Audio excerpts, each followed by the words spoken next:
This is the Bailey Pursuit 430/4. If I firstly come to the main control panel, I can turn the 12 volts on the master switch just here.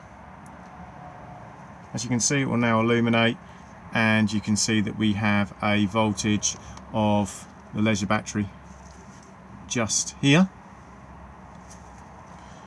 Above that we have the master switch for all of the lights. These can then all be turned on and off on their own switches.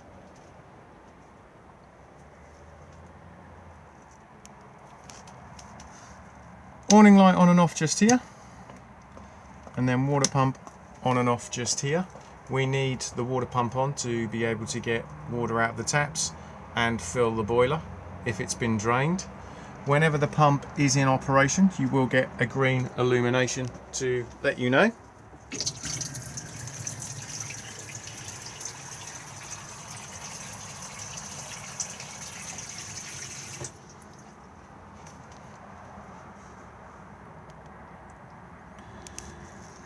Above the main control panel, we then have the Truma control panel for the heating and hot water. So if I now press the button just here, we can turn it on, and you'll see that we have a series of icons, and as I begin to rotate, they will begin to flash. So if we start with the first icon just here, this one is for your heating. So if I now press the button, you'll see that heating is off, and all I now do is just rotate and pick whatever temperature I would like it to be inside the caravan, and it will go right the way up to 30 degrees. So once you've decided on temperature, just click to store it in, and you'll now see a little flame has appeared above there. That little flame just represents the heating system, and it's just letting you know that you've set a parameter. Whenever the heating is in operation, the flame will begin to flash, and it will continue to flash until it's achieved the temperature you have asked. If I now click again, we can then move to the next icon just here, and this one is for your hot water. And again, if I now click, hot water is off. If I now rotate, we can heat hot water in eco mode, which will give us a water temperature of about 40 degrees. If I rotate again, we can heat it in hot, which gives us a water temperature of about 60 degrees. And if I rotate again, we can also perform a boost on the boiler. The boost was mainly designed for if there's going to be more than one of you having a shower in quick succession of each other, or if you just want hot water extremely quickly. If you do perform the boost and the heating's running, the heating will turn off because it needs to use the extra power to perform the boost. And again, the icon will continue to flash until it's achieved the temperature you have asked. So after heating and hot water, we then have this third icon just here, and this one is power source selection. So at the moment, to do the heating and the hot water, we are using mains electricity using 2 kilowatts. If I rotate the button, we can lower the power consumption to mains electricity using 1 kilowatt. Very handy if you're on a low amp site to try and avoid tripping. If we have both power sources available to us, we can rotate again, and we can use a mixture of gas and mains at 2 kilowatts, or a mixture of gas and mains at 1 kilowatt. Dual fuel is very handy, especially in the winter months if you want to get up to temperature nice and quickly, and it will only consume gas as it's required. And then lastly, if we have no main supply connected, we can solely run off the gas. After power source, we then have the circulation fan for the heating system. So the fan can either run in eco mode or high. If I now go and turn off both hot water and the heating and return back and now click, we can also use it to vent the caravan as well, and it has a vent speed of 1 to 10.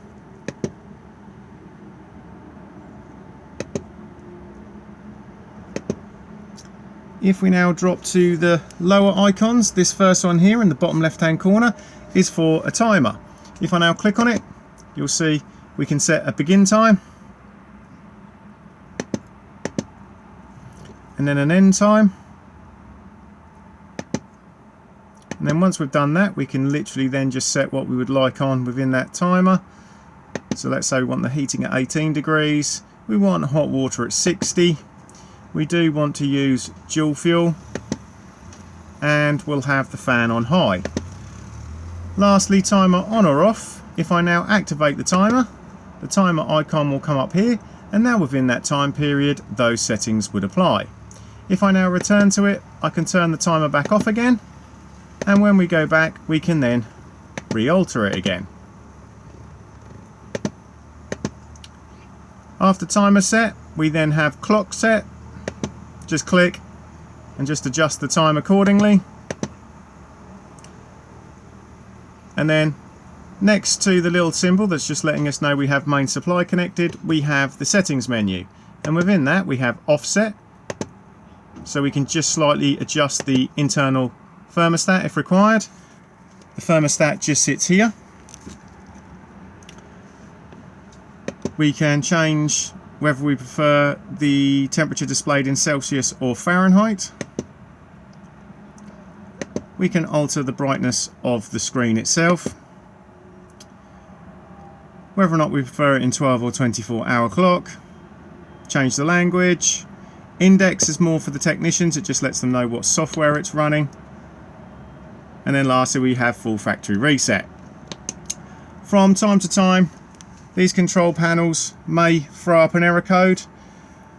I can make this throw up an error code now if I wanted to. If I turn off the panel down here, as you can see, a little warning triangle's appeared. And if I now go to that warning triangle and click on it, it will display the error code.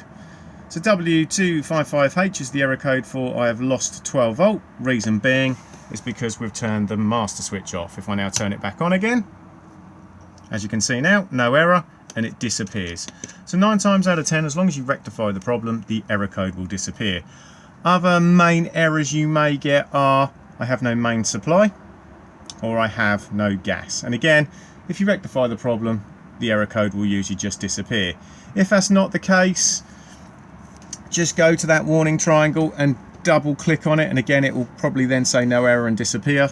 If that still doesn't work, if you have anything still running along the top here like heating or hot water, just turn it off, because it can reassess a lot faster when it's not trying to do lots of things at once.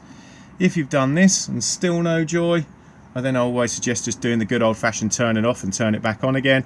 Just hold this button in until it says off and then turn it back on. And if that still doesn't work, I then always say last ditch effort, just do the factory reset. Sometimes that's all these control panels require.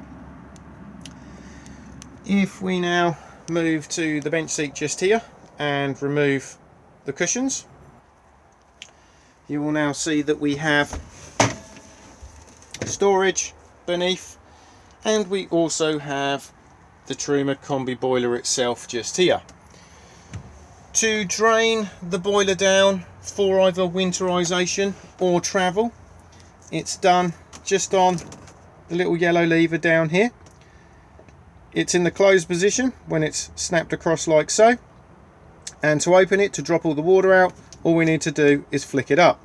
Before you do this, make sure that the water pump is in the off position, and then come to the lever and lift it up. If you are fully winterizing the caravan, I always suggest that you also open up all the taps as well, because this will help release any air in the system and help it drain down much better. When it comes to repriming the boiler, close the taps, flap the lever over back into the closed position, fill up the aqua roll, drop in the submersible, turn the master switch on, and then turn the water pump on. It will then begin refilling the boiler. Let it run for a few minutes and then begin opening your taps up. They'll cough, they'll splutter as they force the air out. Once they're running freely on hot and cold, close down, and then the system will fully reprime itself.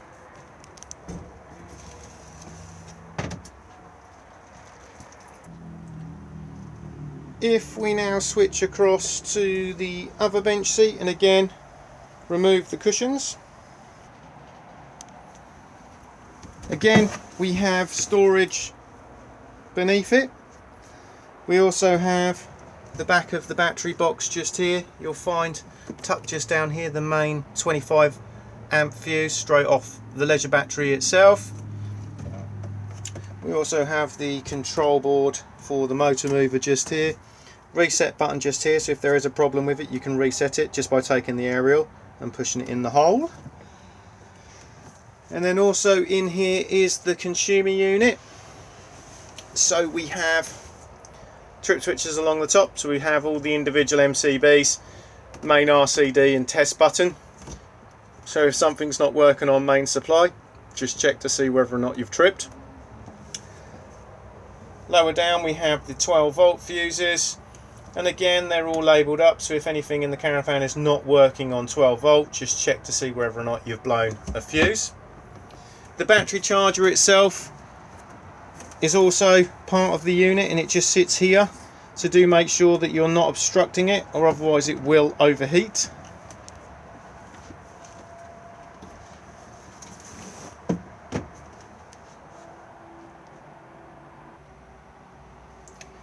In the locker above we have the aerial for the television and the radio. To raise the mast, just undo the collar just here and then push up. This green window here just represents the back of the aerial, so you know which way it's pointing. Once you've got it into the position you require, lock it back into place. Never over tighten these collars because you do run the risk of splitting them. You'll see at the moment that we have a H for horizontal. We can flip the aerial to vertical for additional tuning if required, just by turning the tail just here. Do make sure that it's back to horizontal for travel and that it is also down. The digital amplifier for the aerial itself just sits in here, on and off on the top. Control the boost just here. If you are going to use the external TV aerial point in the gas locker, sorry, not the gas locker, the battery locker, all you do is you take this one out here and then plug this one in. But if you are going to use the aerial on the roof, make sure that this one is plugged in. Beside it we have the stereo on and off on the button that says source. CD in here, eject on here, USB plug-in point and auxiliary plug-in point just there. Change tracks or radio stations on the arrow buttons just here.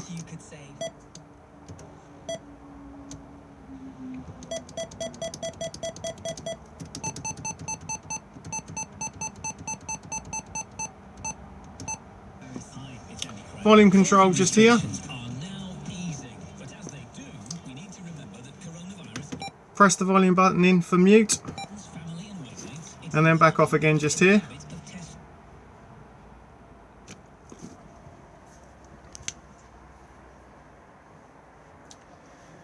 Dometic fridge just here.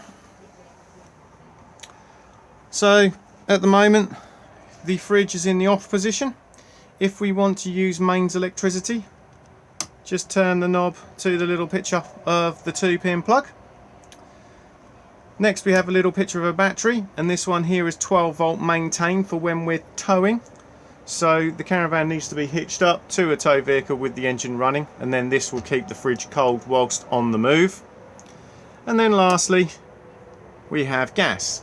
If we're going to run the unit on gas, we need to come across to the temperature control. We need to hold it in and push the igniter, and then what we want is this line here to drift out of the white into the green.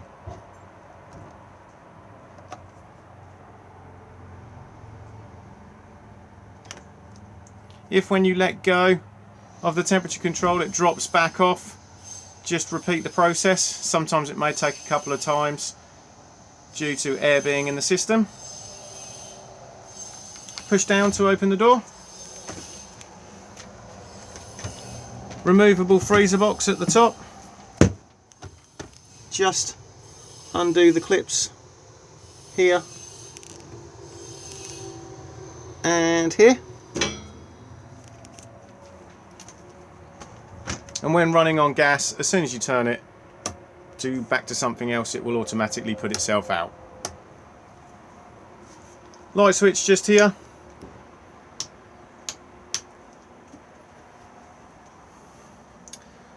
Microwave here. We'll work on main supply. It's plugged in just in the overhead cupboard here. Make sure that all of the contents are removed for travel. This is an eco microwave, so you do need to press the eco button to wake it up. And then we have all the normal controls. We have quick start just here and stop. And then we have the auto cook at the top here, defrost, etc. just there. Beneath that is the 3 gas rings. To use these, push in, twist, and then press the igniter.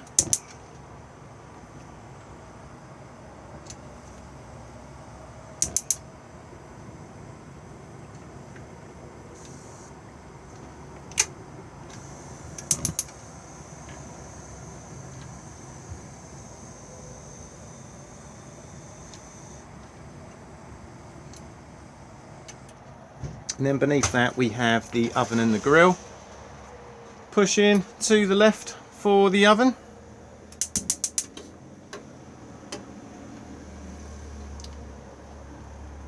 And then if I push in and go to the right, that will light the grill.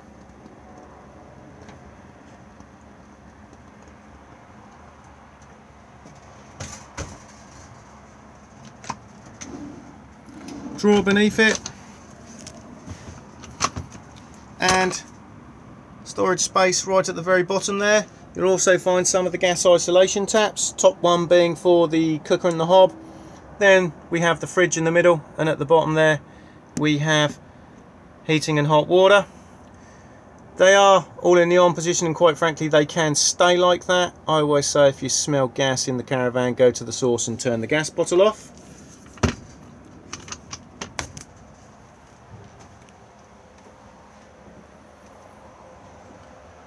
TV connection points just there.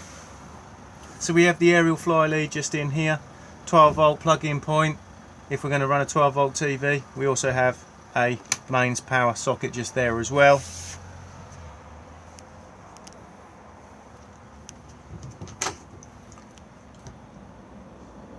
Wardrobe just here. And then the bed lifts up on gas struts,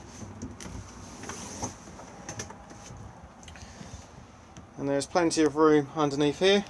The spare wheel just sits just there.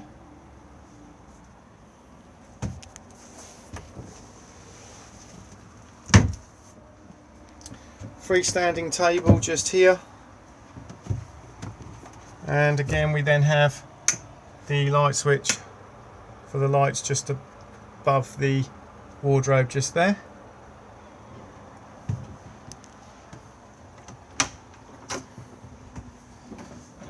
Washroom.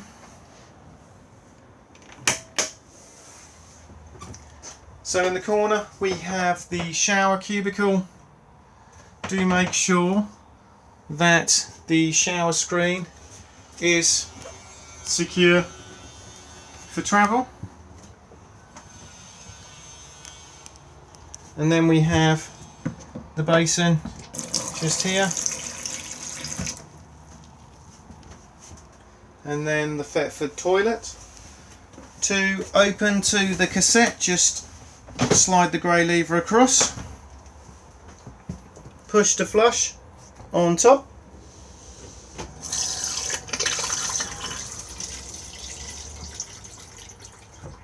and then close the cassette again just here. If this has been left open and you try to remove the cassette from the outside, it will not come out. So if you do feel resistance, just make sure that nobody's left this open. Level indicator just here, so it will illuminate to let you know when the cassette needs emptying.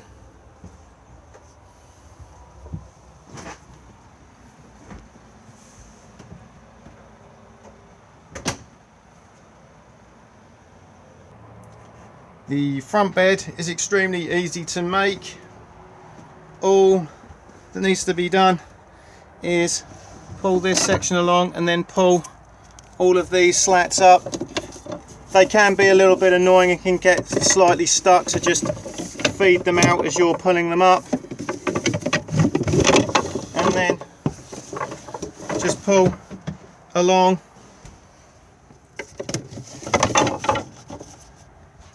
until it meets the end, and then it's just a matter of dropping the cushions into place like so, and you can see that I've dropped the table out of the way.